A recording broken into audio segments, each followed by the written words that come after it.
Mesdames et messieurs, bonjour. Merci d'être à ce rendez-vous de ce numéro spécial d'un entretien magazine au sujet des inondations au Bénin. Vous le savez, c'est devenu cyclique. La gestion des eaux est compliquée à chaque rendez-vous de l'année. Et actuellement, nous sommes à Bodje, c'est dans Zinvier, dans la commune d'Abomey-Calavi, où justement l'eau a rendu visite, comme traditionnellement, aux habitants de cette localité qui sont, je dois dire, amphibiens. Une partie de leur année passée sur le sol, la terre ferme, et puis l'autre moitié sur de l'eau. Alors, comment est-ce que ça se vit, tous ces phénomènes-là? Et est-ce qu'il y a des solutions pratiques pour justement profiter de ces eaux-là qui nous tombent sur la tête et qui nous plongent les pieds dedans? Eh bien, c'est la question ce sont les questions qu'on va poser à notre personne ressource aujourd'hui, Henri Dutétier, qui est spécialiste des travaux publics, expert. Il a été consultant. Il est toujours en activité, malgré sa longue et riche expérience. Monsieur Dutétier, bonjour. Bonjour, monsieur Agoï. Alors, on est en plein milieu de l'eau là, c'est extraordinaire. Il y a quelques mois, je viens ici, on était en voiture, etc. Mais là, l'eau est partout. C'est curieux, ça. Oui, c'est ce que nous appelons les crues de l'Ouémé qui inondent toute la vallée. La vallée de l'Ouémé, nous sommes, à l'ouest de la vallée de l'Ouémé ici. Sur la rive, nous sommes sur la rive droite de la vallée de l'Ouémé. Et Adjongou est sur la rive gauche. D'ici jusqu'à Adjongou, à vol d'oiseau, ça fait à peu près une trentaine de kilomètres. Et la vallée de l'Ouémé, dans sa partie basse, commence depuis Agoni, Zaïnado là-bas, pour aller jusqu'à la mer, soit environ 150 km. Donc c'est une vallée qui fait à peu près, si on prend 30 fois 150, ça fait 450 000 hectares, quelque chose de ce genre, à peu près. Donc c'est une grosse vallée. Beaucoup de surface. Oui, beaucoup de surfaces qui s'inondent tous les ans, parce que quand l'eau débloque l'Ouémé, cette vallée-là est alimentée par deux grands fleuves. On dit la vallée de l'Ouémé, mais il y a le Zou aussi, qui vient se jeter dans l'Ouémé et apporte beaucoup d'eau à la vallée. Pendant à peu près 3 mois par an, disons du mois d'août, août, septembre et octobre, la vallée est inondée. Parce que les inondations de la basse vallée suivent la saison des pluies qui se déroule au nord du Bénin. Le nord du Bénin est divisé en 2 lignes. La ligne passe par l'Atakora, Kouané, et une partie de cette ligne envoie les eaux, la crête envoie les eaux dans le Niger, et les autres eaux descendent jusqu'ici, donc vers Cotonou. Et la Libori, la Sota et la Mékrou envoient leurs eaux dans le Niger. Et le Zou, l'Ouémé, et disons le Mono aussi, ramènent leurs eaux. Mais la vallée ici est alimentée par les eaux des 2 grands fleuves, l'Ouémé et le Zou. Et pendant cette période, vous avez vu, comme vous l'avez dit, vous êtes venu ici, il y a à peu près 2 mois, les voitures circulent, tout circule. Et aujourd'hui, vous êtes là, et nous sommes à peu près à 1,5 m à 2 mètres d'épaisseur d'eau dans cette cour. Vous voyez les maisons, vous voyez comment ils sont, les écoles et tout. Mais c'est une vie, comme vous l'avez dit tout à l'heure, c'est une vie d'amphibie.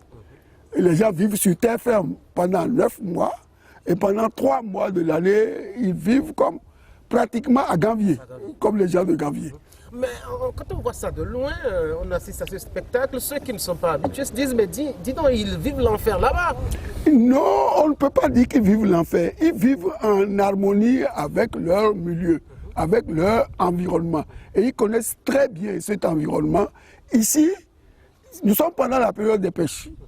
Là, en ce moment, l'eau a inondé toute la vallée. Les poissons, beaucoup d'eau sont rentrés dans les terres et vont pondre. Et quand l'eau va commencer par descendre pour aller vers Cotonou, Badagry, voire Nigeria, ces poissons-là vont descendre et les pêcheurs, c'est dommage qu'aujourd'hui ils ne sont pas là. Vous allez voir des pêcheurs à l'épervier qui pêchent les tanches, les silures, tout un tas de poissons, les carpes. On profite bien de la situation. On profite bien de la situation. Il faut reconnaître que pendant cette période, ceux qui vivent là ont une vie un peu difficile. Mais vu ce qu'ils en tirent comme avantage pendant la décrue, où vous avez présenté les patates, les tomates, les produits maraîchers. Ici, pendant les 9 mois où il y a la terre ferme, on fait deux récoltes de patates douces, 2 récoltes de tous les produits maraîchers. Donc, la vallée est inondée, les limons descendent de tout le nord, se papillent sur la vallée et ça fait un engrais naturel ça enrichit le sol. Doublé de, vous voyez les herbes qu'il y a, les nénuphars, tout cela sur les champs aujourd'hui, les paysans, les agriculteurs sont allés, ils ont coupé ces herbes qui vont pourrir sur leurs champs et faire l'engrais pour les champs. C'est comme ça que ça se passe. Donc en ce moment, juste au début, quand l'eau monte, on coupe les herbes qui pourrissent sur les champs, engraissent les champs, et à la décrue, d'ici 15 novembre, vous venez, il n'y a plus d'eau, mais tout le monde est dans les champs pour préparer les cultures de patates. Mais ça, c'est à la traditionnelle, ça. Est-ce que de façon un peu plus améliorée, je veux dire, un peu plus moderne, est-ce qu'on ne peut pas aider les populations à davantage profiter de cette situation qui, ma foi, est présentée comme un handicap?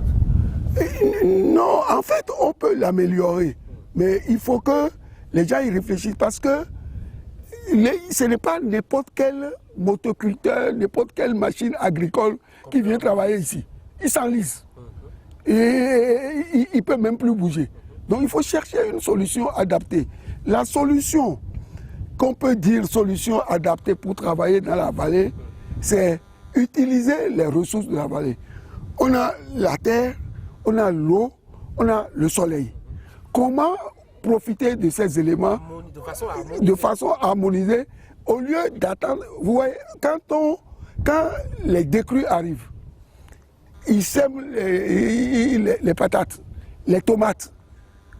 La terre est encore fraîche jusqu'à fin novembre, début décembre. Mais après, il n'y a plus de pluie et l'argile commence par à cailler, par dur. C'est de là qu'interviennent les motopompes qu'ils utilisent.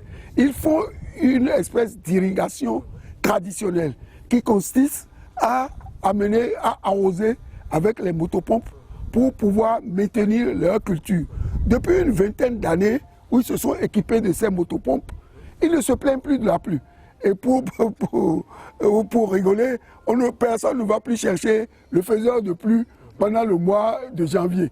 Les faiseurs de pluie sont venus, ils sont au chômage maintenant parce que chaque agriculteur, chaque semeur a sa motopompe pour le lopin de terre qu'il va faire. Mais ça, c'est sur le plan, je dois dire, de la production agricole. Oui. Au plan des activités scolaires et académiques, ça rend un peu la tâche un peu difficile. On a que les activités sont un peu paralysées. Vous jugez même que c'est injuste qu'on puisse soumettre les enfants de cette zone-là aux mêmes épreuves quand ils vont à l'examen national par rapport aux autres enfants des autres localités. Mais bien sûr, quand vous êtes venu, vous avez rendu visite au maître ici, l'école est là. Il faut trouver des pirogues pour aller à l'école.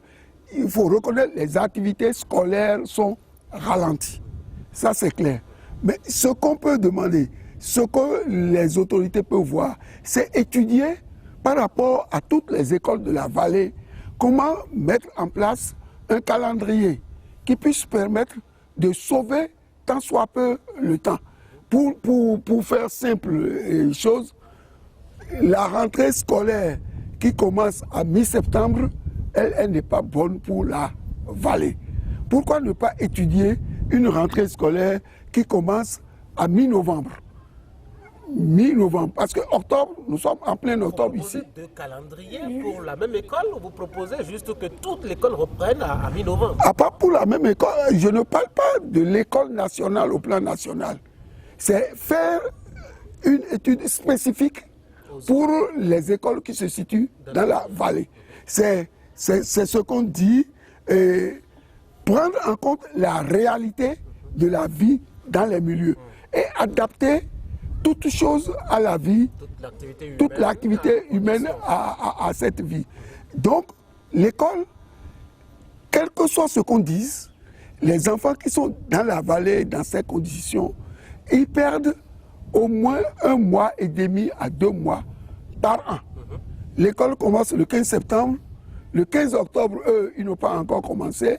Nous sommes aujourd'hui vers 5 octobre. C'est vers la fin d'octobre que ils peuvent commencer à venir, à poser les premiers pas. Donc, ces 4 à 5 semaines, comment on étudie pour qu'on rattrape le temps, pour que le cursus scolaire de ces enfants ne soit pas trop bouleversé. Surtout la quantité de temps dont ils ont besoin pour travailler le programme. J'allais dire, si on met la rentrée à mi-novembre, ils ne sont pas sûrs d'épuiser le contenu du programme. Bien sûr, ils ne sont pas sûrs d'épuiser le contenu du programme, mais pourquoi on ne repousse pas à eux spécifiquement leur examen, pas le 10 juin comme les autres, mais leur faire passer leur examen le 10 juillet. Mais cet examen-là, moi je propose qu'on regarde et on leur fait passer comme une session des malades, puisqu'on reconnaît qu'il y a une session des malades. Pourquoi ne pas étudier spécifiquement dans la vallée et prendre en compte la réalité et dire tous les enfants qui sont dans la vallée, ils sont peut-être aujourd'hui, je n'ai pas les statistiques, ils sont 100 000 qui sont dans la vallée, eux, ils vont passer leur examen au mois de juillet. Comme ça, ils pourront rattraper le retard qu'ils ont accumulé au début de l'année. Et pour l'histoire, il nous est arrivé ici, on a décidé de commencer l'école en février ici. Si vous vous rappelez, les écoles ont duré de février à octobre dans ce pays.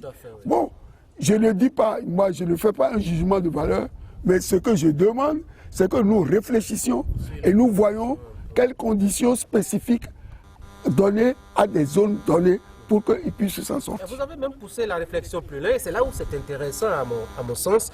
Vous dites il y a des localités qui partagent comme ça des réalités qui sont cycliques.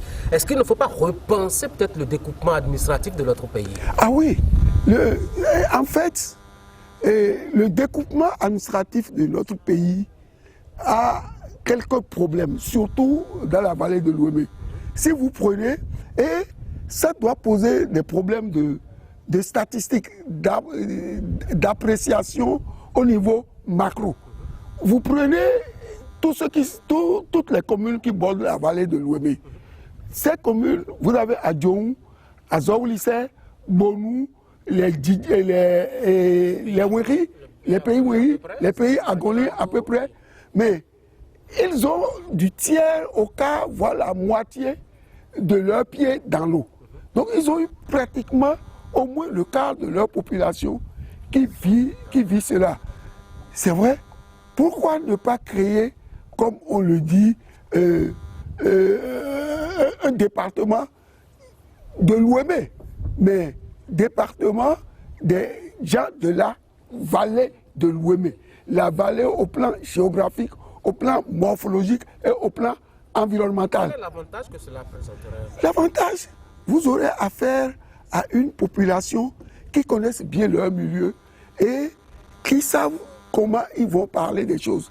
Parce que c'est clair, quand les types de communes, quand je prends le conseil communal des Aguégué, qui va à une réunion à Porto Novo, au conseil préfectoral de l'Ouémé, mais